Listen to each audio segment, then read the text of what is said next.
All right, gentlemen, we are live at the Fantasy Goat Studios, um, ready to do these matchup previews. And I gotta say, there are some ugly situations as bye weeks are upon us.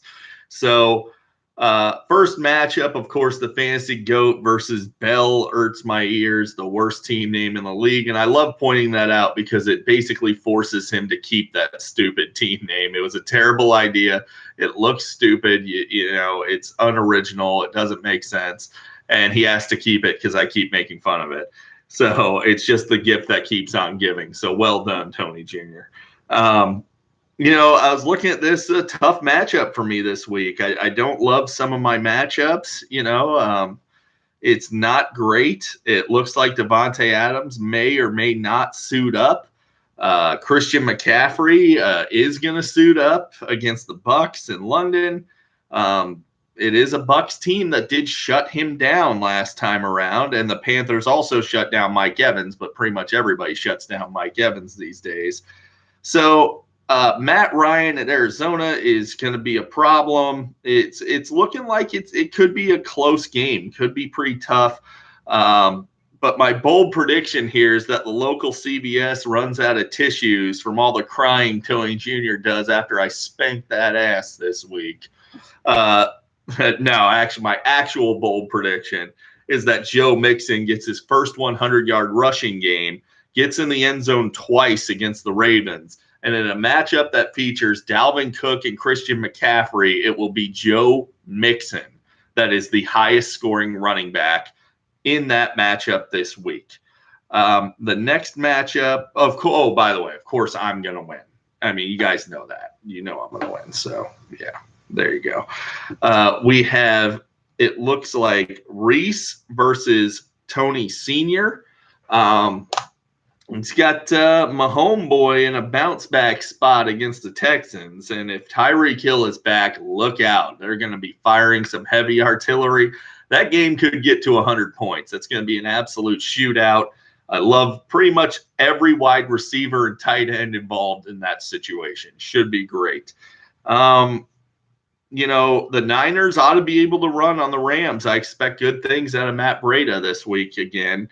James Conner, again, third string quarterback out there. He should be able to do just fine. Big game for Travis Kelce upcoming.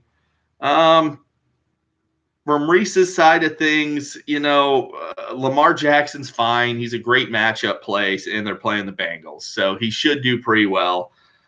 Cooper Kupp is rapidly becoming a top 5 wide receiver. I hate to admit it because Reese loves him so much, but it's the truth. I mean, I got to inject some truth into these things. Philip Lindsay, however, is a mirage. Do not play him against the Titans. It's a terrible idea. He's not – I'd be shocked if he gets 60 yards. So my bold prediction in this one is that because Lamar Jackson does suck, he's a bad quarterback. His completion percentage keeps going down. I'm projecting Mark Andrews to finish with less than 50 yards and no score, but I'm going to give you a double this week for a bold prediction. Mahomes bounces back with 400 yards and no less than 4 passing touchdowns. That's right. You heard me. Mahomes is going to get it done. Tony Sr. is getting the W. And just one more quick reminder that Philip Lindsay sucks. Sorry, Reese. Now, on to, looks like we have Joe versus Steve. Interesting matchup there in that it's going to be interesting how badly Steve loses this week. I like Kirk Cousins against the Eagles. I like Nick Chubb against Seattle. I pretty much like all of Joe's matchups. Joe's got some great matchups this week. It looks like he built his team to kick your ass, Steve. And that's what he's going to do because your team sucks. You look at Steve's team, and he's been desperately trying to fix this team, and he desperately needs to get something done before next week because he's going to lose to Joe here. He's got me next week with Odell and Godwin both on bye. Man, what an ugly situation to be in. He's in last, and I don't see him clawing his way out of it in either of the next 2 weeks. And basically, if he loses this week and next week, his season's over. He's playing to basically not be hanging stickers next year. So that being said, my bold prediction, I got 2 of them for you tonight too. Nick Chubb is going to outscore Melvin Gordon and Odell Beckham Jr. combined. You heard me. It's going to happen. Nick Chubb, they're going to ground and pound, get back to the basics. He's going to dominate. I got a second one for you, and this is not something that I'm rooting for. I'm just telling you this is going to happen. Sony Michel is going to get hurt tonight. It's a really ugly weather game. He's got a knee issue, playing with an arthritic knee. It's a really tough spot for him. He should not be out there in the pouring rain, and it's going to be bad. So I think Sony Michel gets hurt tonight. Steve basically has no chance. I mean, Joe scored 143 last week, and his matchups are even better this week. So, yeah, Joe's going to go ahead and take down this W. So we got Jared versus John. I mean, look, Deshaun Watson against Kansas City is not going to be fun for Jared, especially since Deshaun Watson has fallen in love with Will Fuller.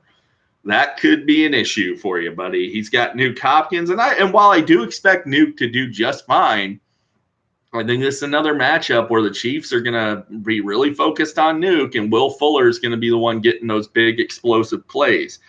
Julio Jones against Arizona is just a prime smash spot. David Johnson in a great spot against Atlanta. Will Dissly just keeps getting it done. I owe you an apology on that one, John. Will Dissly's getting it done. On Jared's side of things, Russell Wilson continues to be a beast. Michael Gallup looks fantastic. But Jared's starting Ronald Jones as his RB2. Yuck! Ugh. Come on, man. You got to do better than that. At least put up some sort of effort here. This is embarrassing.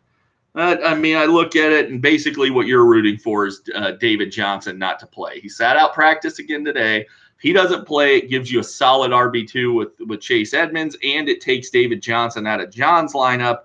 And, that would be extremely helpful. But basically, Jared's team, no Saquon equals no happiness. My bold prediction for this one is Aaron 4-touchdown Jones gets shut down by the Detroit Lions, does not find the end zone under 100 yards. The Lions are going to do everything they can to make the Packers one-dimensional, and after what they just saw them do to the Cowboys, that one dimension is going to be the pass. They're going to shut down Aaron Jones, and this is going to lead to Jared pulling off the upset of the week. So, Jared, congratulations. You're taking home the W this week. We got us Brad versus Jason. Man, it's getting ugly quick for poor old Brad here. He's duking it out with Steve for sticker honors, and I don't know what to do here. Amari Cooper loved the matchup with the Jets. Tom Brady against the Giants, you would think is a good matchup, but like I said, the weather's not great. He should still do fine. I view Brady and Winston as kind of a wash. It's, whatever. Tyreek Hill's coming back. Kamara, we'll talk about that in a minute. But Jason's running back situation is just much, much better than Brad's. It's just much better. I didn't like Gurley in this matchup with the Niners anyway, and now he might not even play. He might be throwing in Malcolm Brown against the toughest run D in the league. I hate it. Mark Ingram against the Bengals, though, is a smash spot. He should do just fine. My bold prediction here is Jason, which I got to remind you guys, Jason has the tiniest arms in the world. So he's gonna hurt himself this week trying to lift a pillow. That's my bold prediction. Now, my actual bold prediction is that Leonard Fournette has his worst game of the season, his worst fantasy game of the season. It's a deceptively bad matchup with the Saints. Saints are going to try to make Gardner Minshew beat them, and that's going to lead to upset number 2 of the week, Brad taking down Jason this week. So there's your matchup previews, guys. I will see you guys on Tuesday after I kick Tony Jr.'s ass for the recap.